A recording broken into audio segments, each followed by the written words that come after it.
ते ढकलून का दिलं तुम्हाला? त्या पोतदाराने ढकलून का दिलं? असं म्हणून ढकलून दिलं का? पण ढकलून दिलं नाही पाहिजे ना. आता तुम्ही एक महिला. अच्छा, ते ढकलून कोणी दिलं तुम्हाला? नाही ढकलून कोणी दिलं तुम्हाला? ढकलून कोणी दिलं? ढकलून कोणी दिलं? असं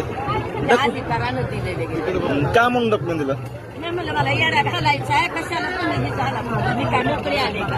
चालते म्हणलं दिंडी बरोबर आमची 117 दिंडी, मी थोडंच घेऊन चालते म्हणलं जमावर, मी टीव्ही सुद्धा नाही, मला येडा घालू द्या म्हणलं एक सुद्धा. असं करून ढुकलून दिलं मला, दुसऱ्या माणसानं उचललं मला. ठीक आहे.